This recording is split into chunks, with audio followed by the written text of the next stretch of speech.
my name is Sarah Torstrom, and my Anth 463 final project is on mountain gorillas. So I just wanted to start off by saying I absolutely love gorillas. The first time I ever was introduced to gorillas was from the movie, Disney animation movie Tarzan. And I was doing this project, I was actually really surprised by how well the Disney movie Tarzan portrayed gorillas. In the bottom picture, you see Kerchak, who is the head silverback male for Tarzan's family. And then you also see a bunch of females taking care of the infants in the top picture.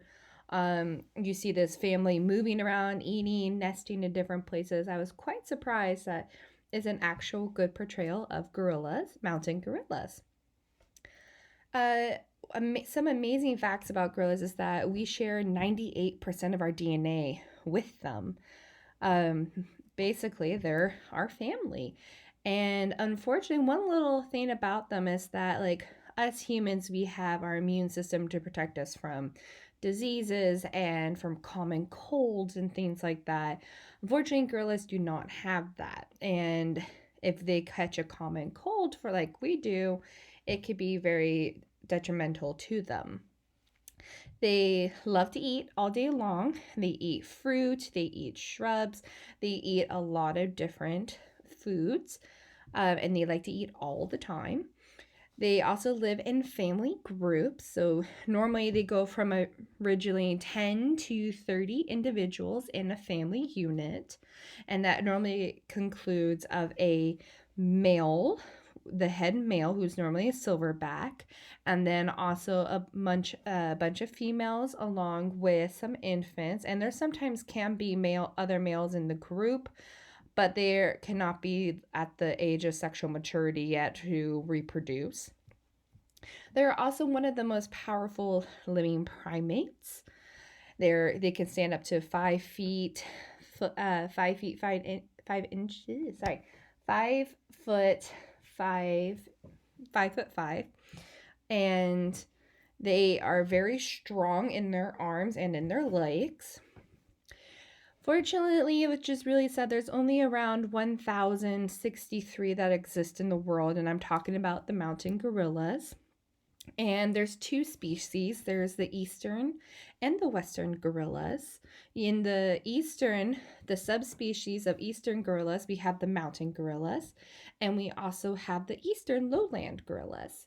And then in the subspecies for the western gorillas, we have the western lowland, and we also have the cross river. And when they go to bed at night, they actually like to snuggle up. They make little nesting areas out of leaves and things that they can find, and they make like these little beds, and they snuggle up, and infants like to snuggle up with their mothers for warmth, and sometimes they snuggle up with each other when it's cold. So some general facts, if you remember taking Anth 270 or the first lecture in this class on introduction, basically gorillas are the superfamily under the Hominoidea. They have no tail. Their forelimbs are longer than their hind limbs. And they have Wi-Fi patterns on their lower molars, which are great for chomping down on those plants and fruits. They also have a broad nose and a palate. They have suspensory arm locomotion, and they have a polygyny mating system. So where do mountain gorillas typically live? Well, they live in Central Africa. You have in one area, they're in the Virunga volcanoes, which is made up of Rwanda, Uganda, and the Democratic Republic of the Congo. And then in another area, you have them in the Bwindi Impenetrable National Park in Uganda. They like to live in the high altitude forest and in bamboo forest. So family style, and basically my model for my presentation is based off of the ecological model that Wrangham in 1980 created, and that Van Schaik and Van Hoof have basically altered and added things into their model. Basically for family style, Mountain gorillas live in about 10 to 30 individuals with one dominant male and several females. They live a polygynous lifestyle where the males and females basically take care of their infants by hugging, caring, and playing with them. And there's only one male to mate with multiple females. And like we learned, polygyny is a better choice when the cost of sharing infant care with the male is outweighed by the benefits of good territory. And when the males and females of the infants get older, most of the males and about 60% of the females, they'll leave their birth group and they'll join another group in order to not have interbreeding within the groups. And both males and females are involved in the infant care, which is the reciprocity biological markets, where there's an even exchange among the females. The females kind of all come together and they're not aggressive with one another, and they help take care of the infants and they help with getting resources and things like that. They all kind of work together, which is great for, reproducing. It's great for taking care of the infants. So some behaviors in sociality. So silverbacks are the head males. They tend to protect the whole group rather than the territory, and they're called silverbacks because when they reach a certain age, males will start to have this color distortion where they'll start to look silver on their back. And that kind of lets the other females know that they're at the mature levels and that they're more of the dominant males to reproduce with.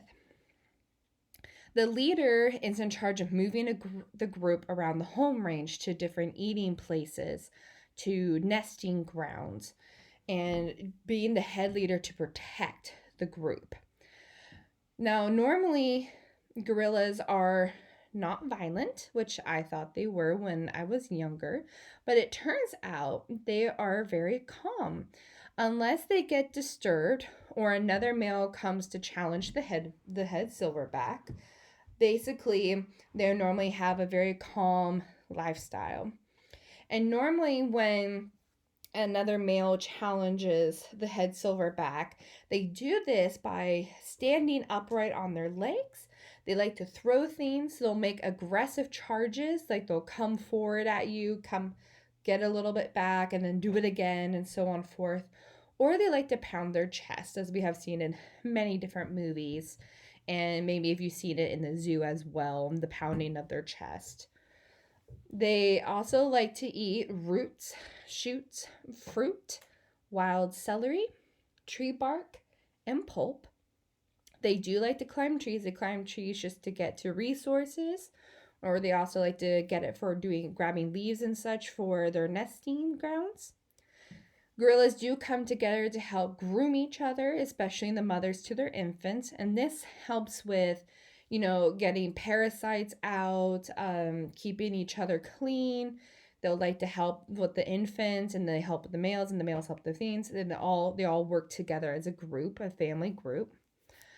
The alpha male is in charge of protecting the family group. That is his job, basically, for the females and the infants. And so they do like to travel in a group, but when they're traveling, they normally travel in a line. And so you'll have the alpha male in the front, and then you'll have the females and infants either on their back or around the females, which doesn't always give the greatest protection, especially if a predator comes from behind or comes from the side.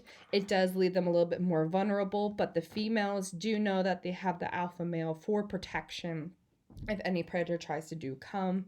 And so that's why the alpha male needs to show that he is strong enough to protect his family, but also that he is reproductively successful as well.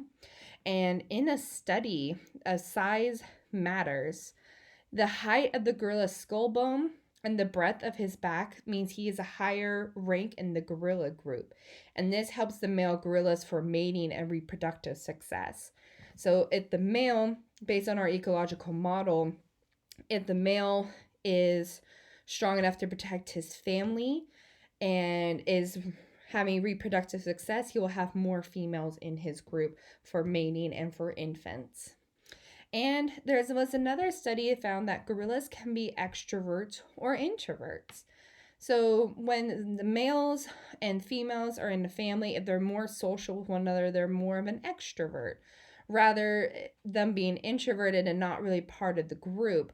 So in the wild, mountain gorillas are known to be more on the extrovert side, socializing with the group and the family. However, in one study comparing the wild gorillas to in captivity, gorillas tend to go either towards the extrovert side so they can live longer, because there is proof that gorillas will live longer if they're more socially active and being more of an extrovert rather than an introvert. But in captivity, they can be more on the introvert side.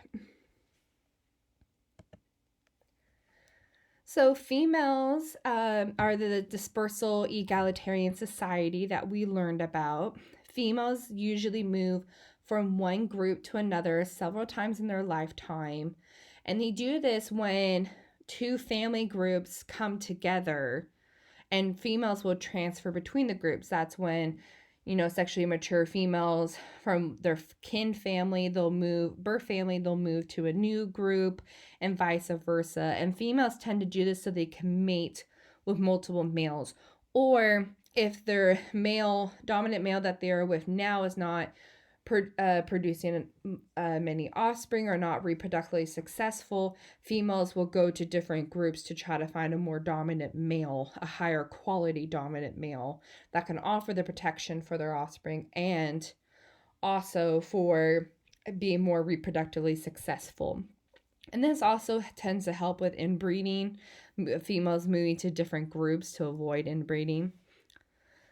Females are critical to ensuring the success of groups and the protection of offspring, because they could leave the males that they are with in the group who aren't really reproductively successful, and they go and search for someone who is. They go to a different group to definitely try. So females, making sure that the females have adequate infant protection and protection for the group, and also are being reproductively successful with mating and everything. So that is making sure that the females are happy in a group and are well taken care of. Resources are in the dispersal egalitarian society. Resources are dispersed evenly. So females do not need to use aggression to get more of a resource, and they don't make alliances between each other. They act more peaceful, and they're not always too friendly with the other females, but they are more peaceful because they do act more as a family where they each help take care of each other with grooming and infant care. However, there has been a notice with mountain gorillas that when it comes to eating fruit versus other resources, gorillas do exhibit higher levels of aggression. And that's because fruit is not always readily available. And so when they're climbing the trees, if there's not many fruit, it does cause females and sometimes the males to get a little bit more aggressive with the eating of the fruit. It does lead to intergroup competition. And what I mean by aggression, I mean that aggression is mostly vocal. Gorillas do have 16 different types of vocals, forms of communications. And they do this by grunting or by getting more active yelling kind of voice with their vocals. Their aggression is mostly just vocal, but it's often ignored by the recipient. So it's not always violent, it's just vocal aggression. And the majority of the aggression among females is mild, and very few aggressive acts lead to submissive behavior. So there's really not much submissive behavior with the females. It's mostly just all being peaceful and working together. So females and offspring. A little bit more about the females. Female gorillas give birth to one infant at a time, and they are pregnant for 9 months. So just like humans, gorillas do have a full 9-month pregnancy term. And when the infant is born, normally the gorillas have longer hair. Mountain gorillas have longer hair up in the high altitudes. So the baby gorillas are able to grab onto their mother's hair, and they like to ride on their mother's back while they're moving around and things. And they typically do this from when they're 4 months old to 3 years old. And when they're from 3 years old to 6 years old, they act just like human children. They like to climb trees. They'll play around, mess around with the other infants. They'll play with the other infants in the trees and so on forth. They basically have human childness characteristics about them. And what's surprising is male mountain gorillas, they're actually playful and nice to infants as well.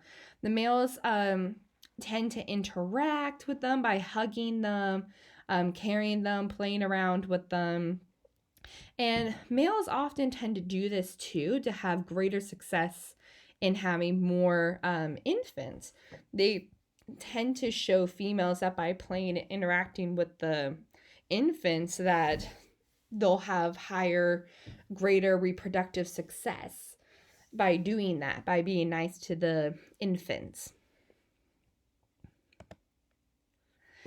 Now, on a little bit more on the sour side, infanticide is rare in the gorilla family, but it does occur when mothers of their infants are around or accompanied by their group's male who was not their original male leader, because their male leader, the original one, must have passed away due to death. So infants will sometimes be killed by the new males unless the infants are at a point where they're almost weaned or weaned off of their mother. They tend to not be killed as much as infants who are still weaning or are still on the younger side. But it is rare with encounters between mature males. It's not linked to group takeovers or male evictions. And by male evictions, I mean that the head male was beaten by another mature male for the group lead. If the infant is killed, there is a good chance that the female will mate with the male who killed the infant. And as we learned in Anth 463, the reason for infant killing is that the male would do the killing of the infant in order to get the female more readily available to do for reproduction again. And here are my references. And I just wanted to end my presentation with a couple of pictures and just to kind of talk about another issue that gorillas are facing, and that's with conservation issues. There's, like I said in the beginning, only 1,063 left. Now in 2008, that number did get improved to get higher up, and it did lead to mountain gorillas going from critically endangered to just endangered. Not critically, but just endangered. And overall, that is good news, but they're still on the endangered list. And it's due to human violence in the volcano area, and that's in Uganda, Rwanda, and Congo, that volcano area. And due to the human violence up there, the fighting, wars, things like that, it has made the gorillas shift around and also sometimes be caught in the mix of it.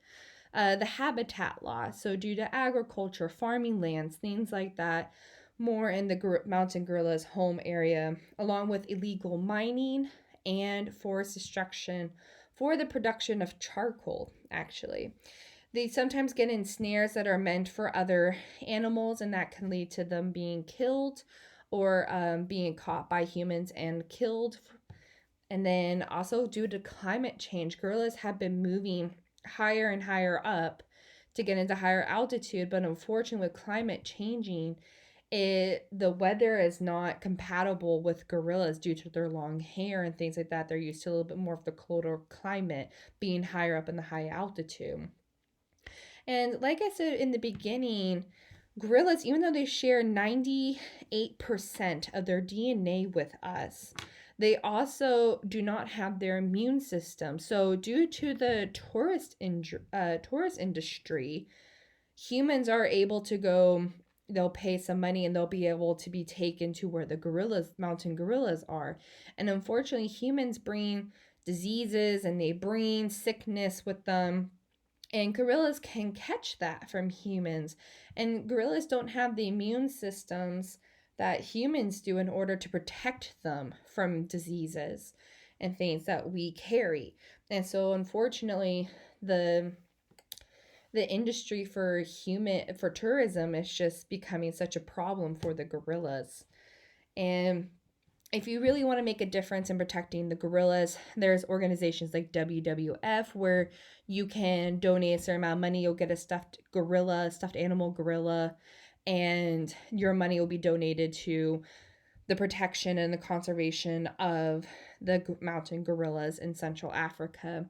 And if you also remember the Dion Fossey Gorilla Fund International Group, Ellen was on that. She got to see the gorillas, but she also donated a lot of money to this fund. And they do really great work and great studies on gorillas. So please check them out. And I hope everyone has a great summer, a great time with the class, and please stay safe because of the fires and COVID.